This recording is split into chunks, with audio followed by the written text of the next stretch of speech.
हाल ही में हुए उपराष्ट्रपति चुनाव में जो नतीजे सामने आए हैं उसने न सिर्फ जनता को चौंकाया है बल्कि सियासी गलियारों में हलचल मचा दी है। इस पार्टी की जीत लगभग तय मानी जा रही थी, आखिर में बाजी किसी और के हाथ लग गई है। जी हाँ, लेकिन असली कहानी वोटिंग से कहीं पहले शुरू हो चुकी थी।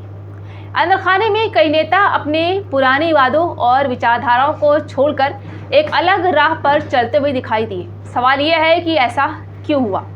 दरअसल राजनीति में दबाव एक आम चीज़ है, लेकिन इस बार जो दबाव सामने आया वो सिर्फ पार्टी के अंदरूनी नेताओं या विरोधियों का नहीं था, बल्कि कुछ बड़े कारोबारी समूहों और बाहरी ताकतों का भी था।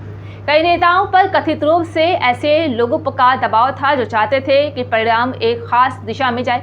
यही कारण था कि कुछ नेताओं ने ऐन मौके पर पाला बदल दिया। मीडिया रिपोर्ट्स और जानकार सूत्रों के अनुसार कुछ नेताओं को कथित रूप से धमकाया गया। एक दो नेताओं ने बंद कमरे में ये तक कबूल किया है कि वे अपनी मर्जी से नहीं, मजबूरी से ऐसा कर रहे हैं। अब बात उन 14 सांसदों की जो वोटिंग के दिन नदारत रहे। ये वही सांसद हैं जो आमतौर पर हर बैठक में उपस्थित रहते हैं, लेकिन इस बार उन्होंने वोट नहीं डाला। सवाल उठता है कि क्या ये सिर्फ एक इत्तेफाक था या इसके पीछे की कोई रणनीति थी। कुछ लोगों का मानना है कि इन सांसदों को जानबूझकर दूर रखा गया ताकि वोटों का संतुलन बदला जा सके। वहीं दूसरी ओर कुछ रिपोर्ट्स में दावा किया गया है कि उन्हें पार्टी हाईकमान ने खुद ही दूर करने को कहा था, क्योंकि उन्हें विश्वास नहीं था कि वो संसद पार्टी लाइन पर वोट देंगे,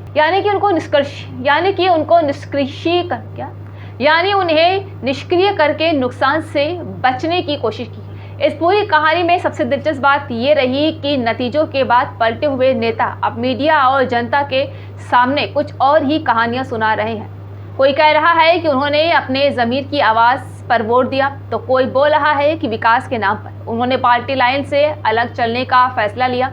लेकिन अगर यही ज़मीर और किस विकास पहले से दिखता तो वो अब तक चुप क्यों थे?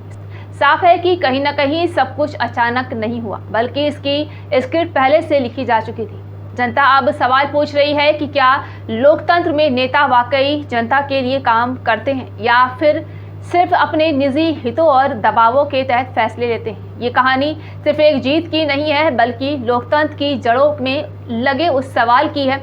जब नेता ही अपने मत का सौदा कर ले तो फिर जनता का मत किस काम का? अब देखना यह है कि आने वाले समय में इस मुद्दे पर कौन कौन सामने आता है और कौन कौन चुप्पी साधे रहता है।